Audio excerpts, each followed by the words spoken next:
this week's Convex Conversation, I'm delighted to say I've finally pinned down former Cabinet Minister, diplomat, explorer and writer-turned-hit podcast host Rory Stewart.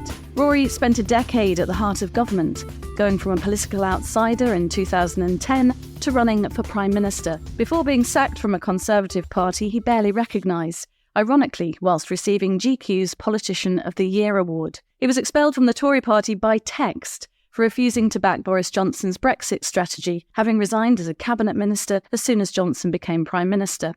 Rory's book and one-man theatre tour, Politics on the Edge, is the story of the challenges, absurdities and realities of political life, some of which I hope we'll explore today. Along it seems with the rest of the world, I'm a fan of Rory's hugely popular The Rest is Politics podcast series, which he co-hosts with an old colleague of mine, Alastair Campbell, Tony Blair's former Director of Communications and Strategy, and which he's also taking to the road on tour later this year. Rory is a visiting fellow at Yale in America, where he teaches politics and international relations, a fellow of the Royal Scottish Geographical Society and the Royal Society of Literature, with more letters after his name than I can shake a stick at, including OBE. Rory, I have been trying to get you on the podcast with the same effort, doggedness and determination as Alastair pursued Jurgen Klopp, I think. Thank you so much for saying yes and agreeing to do it. Lovely to see you. I know that life is always hectic for you, but your one-man tour, which you've already taken out to the country, is coming up again soon. Tell me a bit about Politics on the Edge and what audiences can expect. Yeah, so we'll be travelling around the country, doing shows in Edinburgh, doing shows in Bath, doing shows in Oxford, doing a couple of shows in London. And these are big theatrical productions, so it's things, London Palladium, a couple of thousand people. And it's a real chance to engage with politics, usually with somebody I admire debating with me or questioning me, but also an opportunity to bring in a live audience, which I love doing. I love the chance to bring in questions, bring in challenges, be thrown in strange directions, take shows of hands, judge the political mood. And there's so much to be learnt in these encounters. I was doing one recently, for example, with 2,000 people under 18 at Methodist Central Hall. And I asked how many of them thought climate change was top of their priority, assuming that the majority of hands would go up. Probably only about a quarter of people put their hands up. Instead, their focus, for example, was on cost of living. Now, these kind of accounts, I'm not saying the 2,000 18-year-olds that I saw are necessarily representative of the whole country, but it's really helpful to have your prejudices challenged with live audiences all the time. I feel that's something, though, you've done throughout your career and certainly throughout your political career, taking the temperature and finding out what's actually going on in the world. And I think nothing was more a wonderful example to me of that than when you turned up at people's homes with a sleeping bag and a box of chocolates during your campaign to be the independent mayor of London. And I guess that was to get a real sense of feeling the issues and problems that people in Britain face. One of the frustrations of modern politics is that you are canvassing by knocking on doors and sticking leaflets through doors. And if you're lucky, you have a brief conversation with some busy person on their doorstep. But there may be a baby screaming in the background, they may have the dinner on, they may be in the middle of watching a show, they may be trying to get to work. They don't really want to have a detailed conversation with the politician. And in any case, your campaign team is saying, come on, are they going to vote for you or not? If they are, great. If they're not, move on. But they don't want to waste time spending time at door because they're just trying to get a vote. I thought that it was such a privilege to be able to stay with people because you see lives from a very different way. So, for example, it is one thing thinking about poverty in London in the kind of abstract, kind of looking at figures on income. It's another thing staying with a young man in Wandsworth who is one of, I think he was 5 children living with his parents in a 2-bedroom flat. And he's like 26. And spending the evening with him and going out to get a takeaway with him and watching telly with him and seeing his friends come in and just get a sense of the structure of his life, going to watch him play football and seeing, I guess, just how different people are. I mean, the problem partly because you throw a word like poverty and it sort of implies everybody's the same. I mean, whereas this guy was really into music and was desperately trying to save some money to get some time in a recording studio to play music. His brother was trying out to be a professional footballer. His father was working in a cleaning job.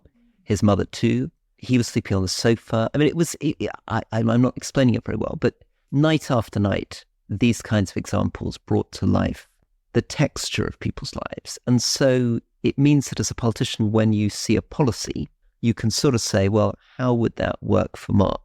And if people say people living on benefits waste the money, you think, would Mark waste the money? What would he do with the money? What wouldn't he do with the money?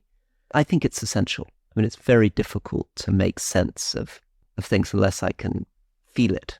I think it humanizes people, and just kind of leaping ahead to something I heard you and Alastair talking about in the podcast was Rwanda, and every day the story is changing. Yesterday in the news, the Home Office seemed to have lost 3,000 or so asylum seekers.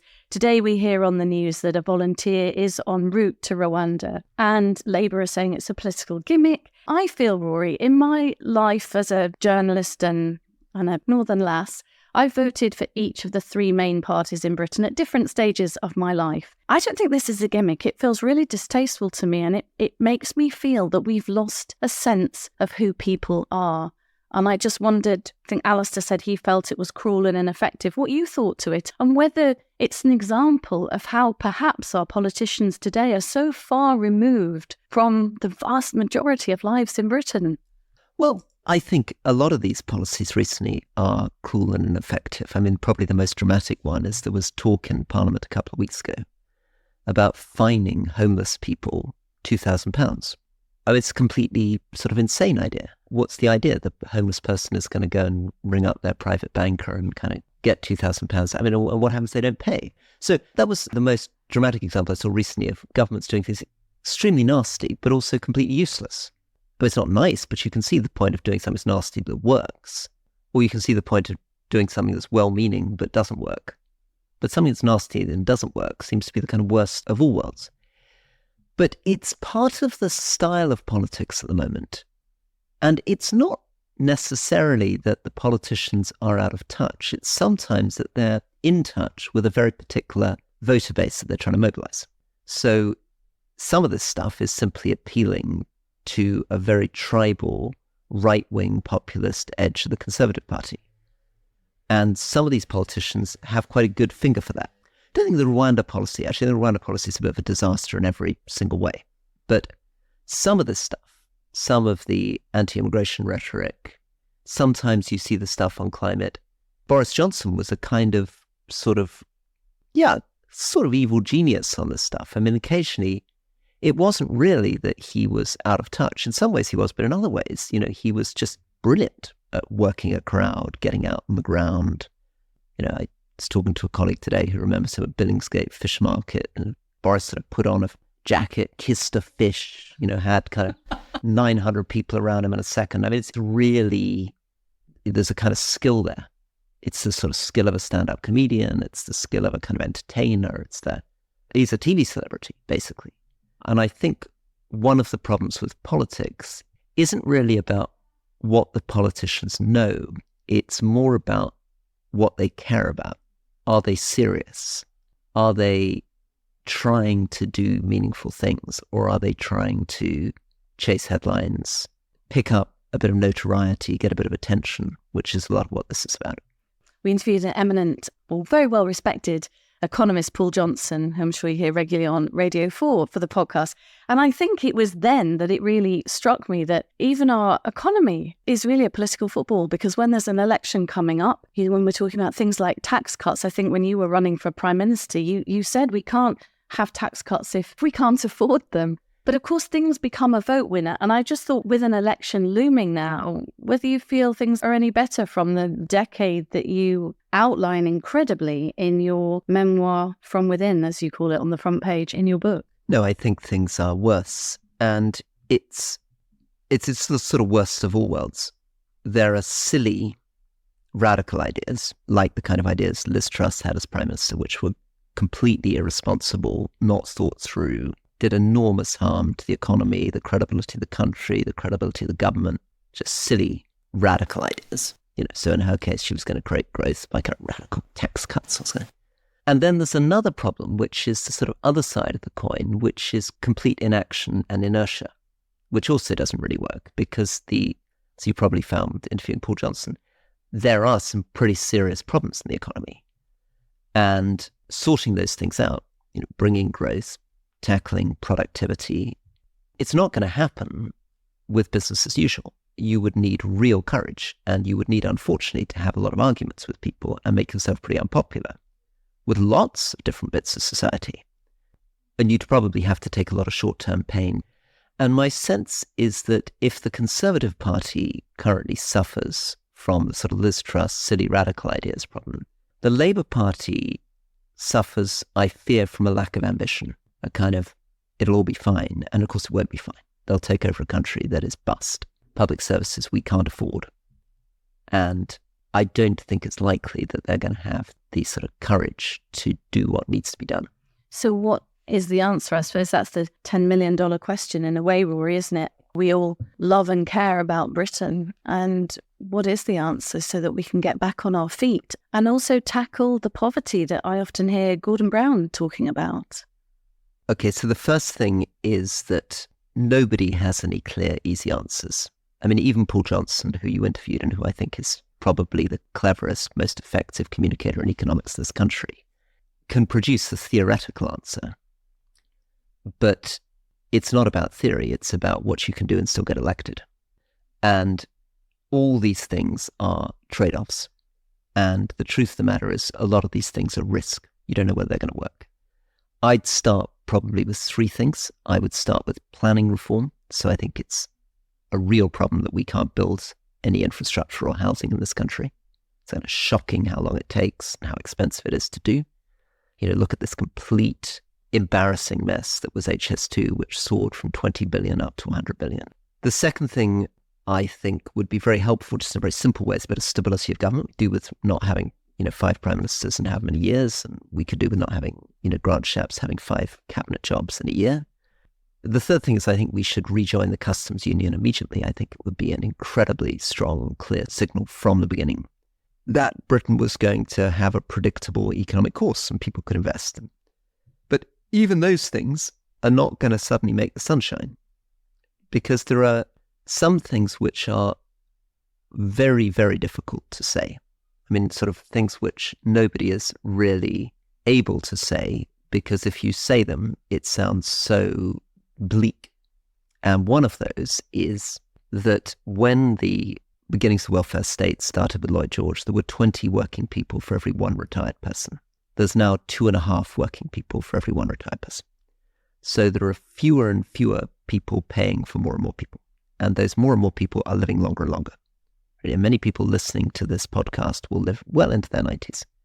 And particularly in the last 2 years of their life, the costs they will impose can be incredible. I mean, in practical terms, hundreds of thousands of pounds of costs, which are very, very difficult to fund. Another fact, I mean, I don't depress listeners, but another fact that people may be not aware of. It's tempting to think, well, okay, the answer is what we've got to do is tax the rich more. And that definitely, there's a lot of wealth in this country, but there are only 25,000 people in this country earning over £1 million a year. So it's not in itself going to fix the size of the hole that we have. There is a basic problem, which is that the cost of the NHS and pensions and public services and education goes up every year by about 5%, and our economy grows by about 0.5%. And until somebody comes along who starts to talk through what that really means, we're going to be in a pretty depressed situation. You spent a decade at the heart of government. It says on the blurb for the book. It's quite thick, Rory, and it's been accompanying me everywhere. I've been virtually missing tube stops trying to read it all, and I will finish it because it's absolutely gripping. But you say that cronyism, ignorance, incompetence ran rampant. Having had what feels like a rather bruising decade at times in politics, would you ever consider going back into the political arena now? Obviously, you did the podcast with Alastair, but as an elected member of parliament, or do you feel that the change that you would want to see isn't going to happen? Well, what I'd love to do is, for example, I'd love to chair a commission on AI in the NHS, on artificial intelligence in the health service for a Labour government or something like that. I mean, I'd love to get involved in public policy. But I think elected politics is bruising beyond imagining, exhausting beyond imagining. I mean, there are elements of it being a privilege, but there are also elements of it being a 24/7 intense life like you cannot imagine. And only very unusual personalities actually survive in it. And actually that's one of the problems, because paradoxically, the kind of personalities who survive in it are the sort of Liz Trusses and Grant Shapps this world, who are not necessarily the people that you want to have as your prime minister, because what allows them to survive is a slightly off-kilter view of themselves and the world. I remember in Parliament, one of the things that happens to all of us is, I don't think it's a single MP who can go through a decade without doing something wrong, saying the wrong thing, doing the wrong thing, and you end up on the front page of newspapers. Huge kind of headlines. I had one saying, a simple one, not particularly offensive, but, minister gives green light to criminals all over the front of the Daily Mail. But of course, some of my colleagues went through much worse. They went through very public sex scandals where they were caught sending pictures of their private parts to journalists. They were done for harassment, for bullying, for corruption, for stealing money, for, really horrifying things. And I noticed that you could go into the lobby of the House of Commons on the day in which this thing appeared, when most people, I think, would be hiding 5 feet underground in a cupboard. And there they were with the most enormous smiles on their face, waving to everybody. And I thought, on the one hand, okay, great. And I get you can survive in this. On the other hand, I'm thinking, what kind of person are you? And what does that kind of personality mean for the way that you might run the country? I think as well, you were sacked on text, weren't you, from the party. How did you feel at the end of those 10 years and at the end of sort of political career? Did you feel fairly battered and worn out by it? Very battered and worn out. Very battered and worn out. I mean, you have a very strong sense at the end of almost any politician's life of failure. And in my case, one element is I'd completely failed to do what I was trying to do, which was get a compromise around a customs union for Brexit. I tried to say, okay, I voted Remain, but 52% of people voted Brexit, so let's meet in the middle and let's try to do a close relationship with Europe, which isn't in the European Union. And I couldn't have failed more dramatically, because 40% of people were like, no, we want a second referendum, we want to Remain, and 40% of people were like, oh, we want a hard Brexit. There am I trying to bring people together and I'm just not managing it. And that, of course, begins the feeling of, okay, maybe I'm not very good at this. What am I failing to? Because from my point of view, this just sort of makes sense. And why can't I make one group of people see that this hard Brexit is going to be very damaging? And why can't I make the other group of people see they're never going to get a second referendum? So this is daft, right? And I failed, right? And again, I thought Boris Johnson was a kind of bad person and he'd be a really bad prime minister. And I stood against him. And of course, the party voted for him, not me. So it's a bit like being dumped by your partner, but dumped for somebody that you really despise. You're like, whoa, I get that she wants to leave me, but for Boris Johnson, really? I mean, what's wrong with me? I mean, this kind of, right. So I guess it is difficult because it's a very public form of rejection. It's a very public form of failure. And it really knocks your confidence because, of course, to perform as a politician, you have to sort of psychologically big yourself up, partly because the job itself is mad. I mean, I'm suddenly when I was just put in the cabinet, I was put in charge of a budget of £13.5 billion a year. It's £13,500 million a year under my own discretion to spend. And no training, no real qualifications. Previous job, I'd been put in charge of all the prisons in England and Wales, and I barely stepped in a prison since I was at university. I don't know what the difference in a Cat A, Cat B, Cat C prison is, or a trainer prison, or I don't know what the difference in a remand. And I'm in charge of the whole thing, right? So the whole profession relies on people who are prepared to pretend that they're in charge of things that they cannot begin to understand. And if they were really honest with themselves at night, any normal person be like, well, what do you mean? You've just put me in charge of the entire prison system of England and Wales, and I've never been anywhere near a prison, and I've got to appear in Parliament on Wednesday and answer questions about the entire prison system. So there's a very, very difficult psychological thing going on of kind of massive pride and showing off and boosterism, and on the other side, profound insecurity and consciousness of your inadequacy. And these things, I think, are not healthy for human beings. It doesn't sound healthy at all.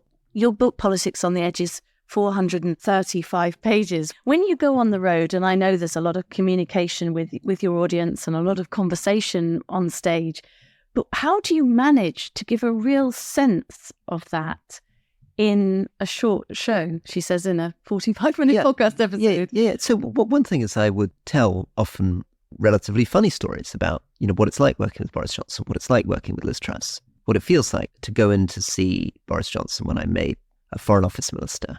And he says, which part of the world do you want to be responsible for? And I say, look, I don't really mind, but, I've been working on the Middle East and Asia for 10 years, and I speak 3 Asian languages, and I've written 3 books about Asia. So whatever it is, Middle East or Asia. And he says, how about Africa? And I go, Boris, I don't know anything about Africa. I mean, I've been to Africa once on holiday. I don't know.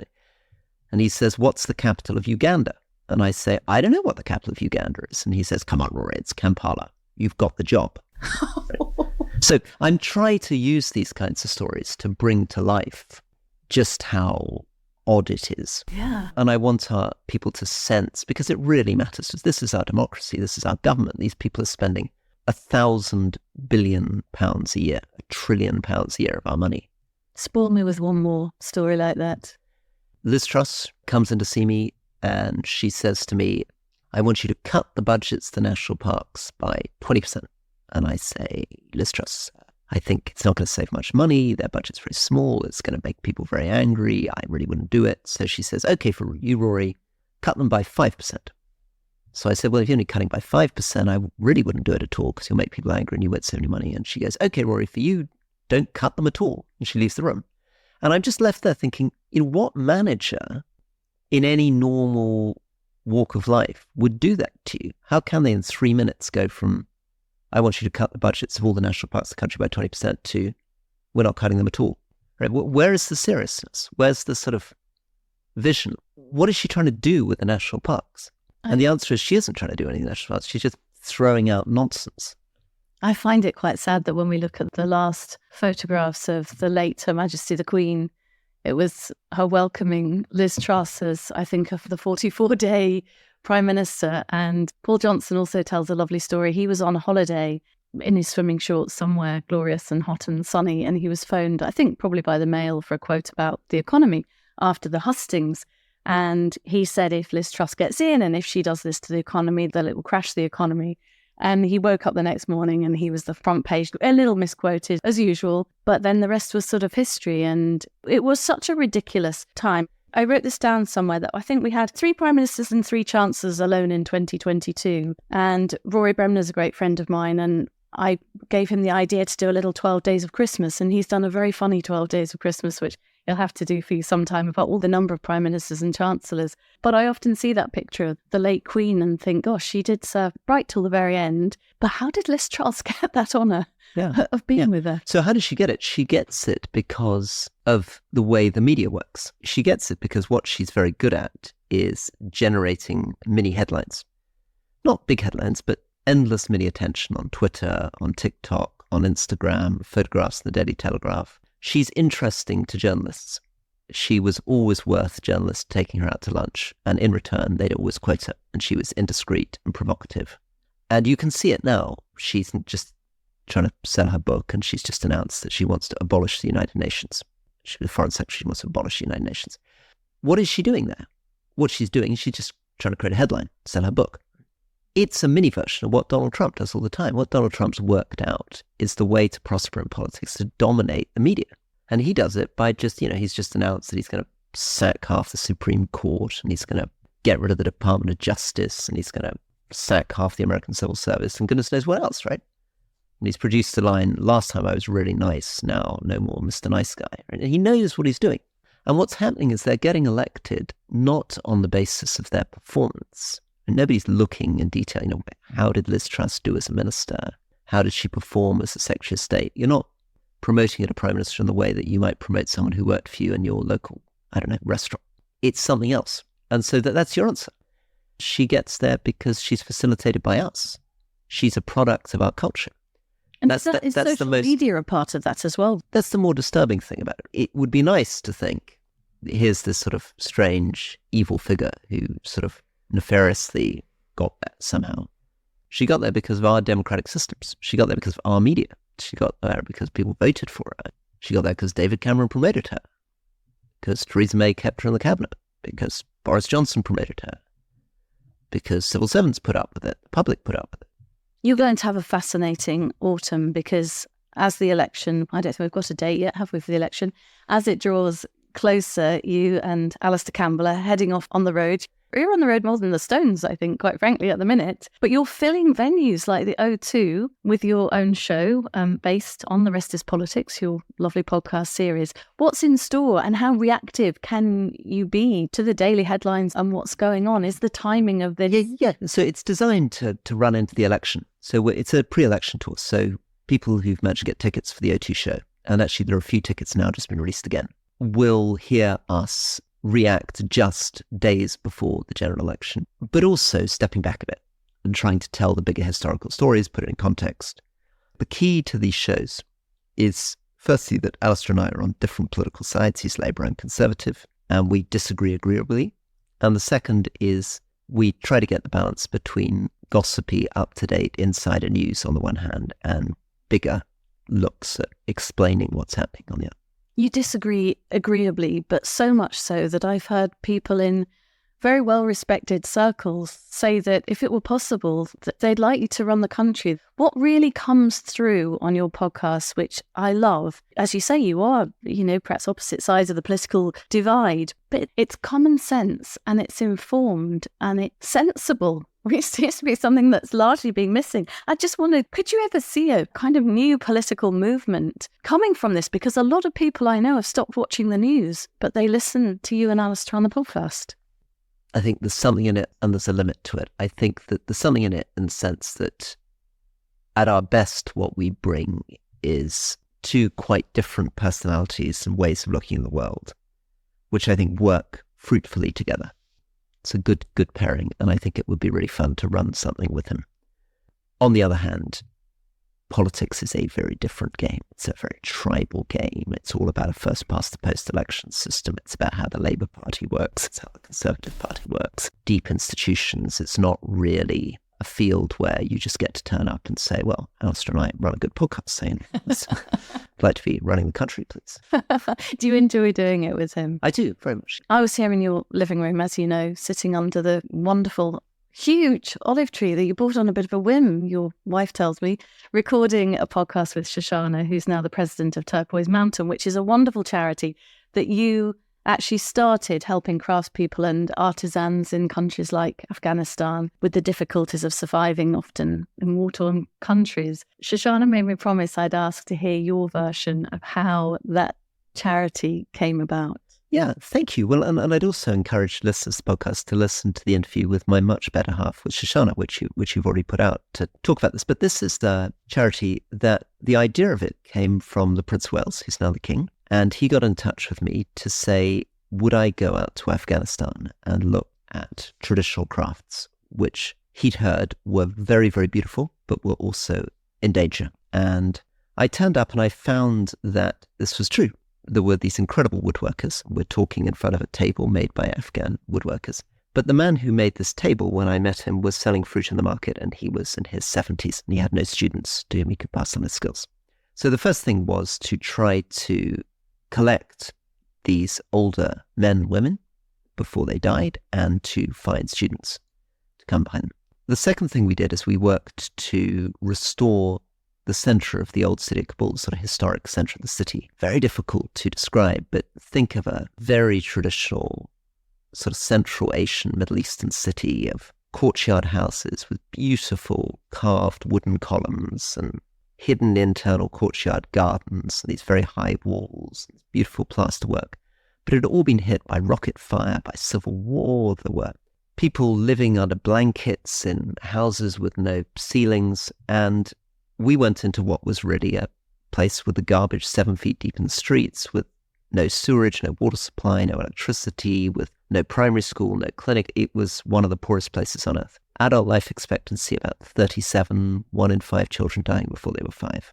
So when I met Shoshana, and I was about 6 months into the project when she arrived as a volunteer to work with me, we were living in an old mud building on the outskirts of Kabul, ramshackle fort, with a group of volunteers, most of whom had come from Britain, Australia, India, the United States, the Netherlands. There were architects, there were woodworkers, there were ceramicists. In Shoshana's case, she was a teacher. There were people who came ultimately to volunteer with our medical clinic. And the idea was to do a very comprehensive development project, to go into the center of the old city Kabul and restore all these buildings, 160 buildings, build a primary school, build a clinic, and then create this institute for traditional Afghan arts and architecture to train a next generation of craftspeople and then sell their crafts around the world and bring the income back into the old city. And that's what I did, initially living in Kabul. I then handed over to Shoshana, later married Shoshana, and Shoshana's been running this and growing it in the most incredible ways. So Turquoise Mountain now is working with Syrian refugees in Jordan, it's working in Myanmar and Burma, it's working on the West Bank, Palestinian craftspeople. It's an extraordinary story about how in some of the most difficult environments, they're still working in Afghanistan, 4,000 women employed in Afghanistan at the moment, how you can work in some of the toughest conflict situations in the world and still bring dignity and pride. It's really changed and continues to change people's lives, doesn't it? Yeah, in a very dramatic way. I mean, it's funny as somebody who worked in UK politics, but you actually, to be honest, I had more impact on those few hundred lives in Kabul probably than I had on anybody's lives in 10 years in British politics, partly because you are bringing people things for the very first time. The change that you can bring to people's lives in extreme poverty is kind of beyond imagining. You know, we were lucky enough to be able to bring people sometimes their very first electricity, their first water supply, their first lavatory, the first chance for kids to go to school, the first chance to receive any medical care. These are things which were the fights in Britain hundreds of years ago.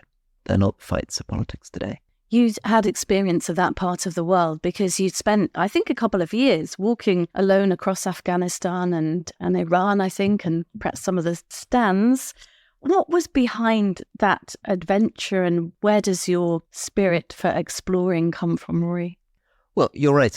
I spent 21 months and I literally walked and get in a vehicle 25, 30 miles a day for 550 days. I stayed in 550 village houses along the way, sat in people's floors, talked about their government, their religion, about their family.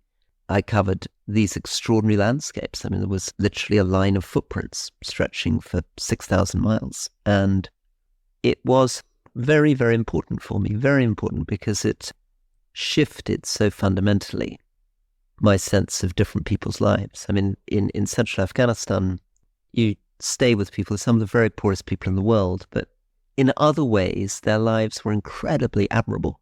They were very brave, they were very dignified, they were extraordinary hosts, they were very funny, they were very skilled, they were very resilient, and they were very proud in some ways. I mean, they weren't sort of feel like victims. Some of the women had never been more than 2 hours walk from their village in their lives, and yet they managed to make those villages and valleys seem the kind of center of the universe. And what had inspired that particular adventure in the first place? Well, I was born in Hong Kong. I grew up in Malaysia, and I've always been fascinated by the rural areas of other people's countries. I've always believed that it's in the countryside that you get the last traces of what used to make that country, that cities are boring places. And you did the same with Penrith and the Borders prior to running for election there. You put your walking boots on, didn't you, and got out there and went on one of those #Rory Walks. Yeah, and exactly. So Penrith and Border was the same. I was very lucky. I was selected for the largest constituency in England geographically, and I walked. I had, I guess, 250 villages and hamlets, and I set out to try to walk through all those villages and hamlets. And again, stay with people, get a sense of the landscape, get a sense of how they related to each other. Now, of course, it also taught me how incredibly different Britain is from Afghanistan, because, of course, the joke in Britain is, I would slog along, walking, arrive in someone's house, and they'd be like, oh, excuse me, I'm just driving off to Tesco's, and they'd drive somewhere which would take me 2 days to walk from, right? Go and get a pint of milk. Just wanted to touch briefly as we draw to a close. Shoshana told me you had an interesting childhood which involved living in different places. And just perhaps a little bit about your parents. I've read quite a bit about your father in your book, who sounds an incredible character, and what influence they had on who you are and who you've become. Well, we're talking in my parents' house. So behind you is a picture of my father's, the grandmother of my father's Chinese teacher. He moved to China in 1945, so before the Communist Revolution, to study Chinese. And that's his Chinese teacher's grandmother. And he was a Scottish boy, but whose father lived in India, moved to India in the 19th century, in the Victorian era. So he was a glimpse of a completely different age. He fought in the Second World War. He went on to be the deputy head of the British Intelligence Service, and he was there kind of height of the Cold War. And as a father, though, he was a very different figure. He wasn't a sort of larger-than-life, successful public servant when he dealt with this little boy. I mean, he was to the outside world, but to me, he was very self-deprecating, very funny, very energetic, very generous spirited in the sense of giving me the freedom to be who I wanted. And my mother, again, was incredibly adventurous. I mean, she set off as a young woman in her 20s to take a Land Rover from London to Malaysia. She drove to Malaysia and started teaching at the University of Malaya. First worked for an advertising agency in Kuala Lumpur, and then went on later in life to teach at the University of Hong Kong in business school, but also has an incredible capacity to be comfortable in almost any environment. You can put her almost anywhere, and she can kind of curl up on a sofa in a kind of nomad's tent in Iran, or a sofa in Scotland, and can sort of, it's an amazing knack. And are those qualities and wonderful things about your parents, things that you try and perhaps instill in your children, that sense of adventure and a sense of getting out and finding out who the world's made up of? Yes and no. I think before I became a father, I would have thought that that's what I was going to do. As a father, I'm very conscious that your children are very different to you. My sons have a very different personality to me, and it would be very dangerous to try to mold them in that way. They are the most lovely, thoughtful, empathetic people, but they're not particularly physically boisterous.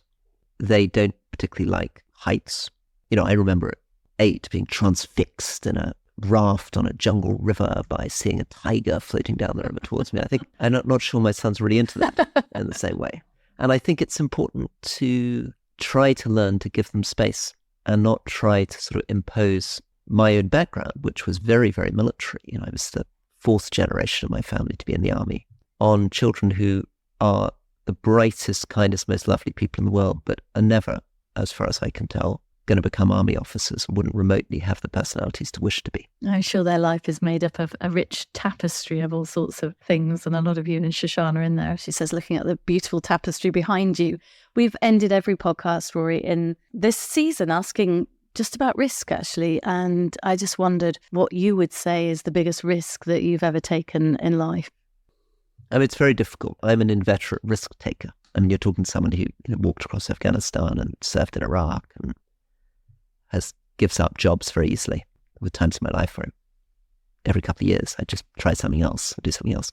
So I think in some ways, for me, the real risk that I need to take is the risk of privacy, living a quieter, more private life, taking the risk of turning away from people saying, why don't you go back to politics? Why don't you take this grand job?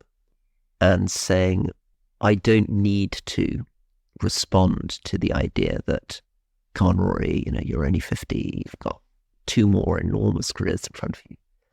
That the real risk is, at this stage of my life, is not moving outwards, it's moving inwards and developing my own sense of myself, becoming a better person, becoming a more thoughtful person. Well, I hope you achieve that. I'm sure you will. I want to say a huge thank you. I know your diary is packed, and I've really been looking forward to talking to you. And it's very hard when you sit down for 45 minutes with somebody whose life and career is as interesting and rich as yours, to try and distill it and talk about a bit of everything. But you've really helped me do that. So thank you for being such a generous guest. Thank you very much. Lovely to see you. You've been listening to Rory Stewart in the run-up to him taking to the road for his one-man Politics on the Edge tour, and then later in the year with his podcast partner Alastair Campbell for The Rest is Politics. Download and subscribe to our series at convex.podbean.com, or search The Convex Conversation on Spotify, Apple and Google Podcasts, or wherever you listen to yours. I'll be back next week with another great guest, so join me then.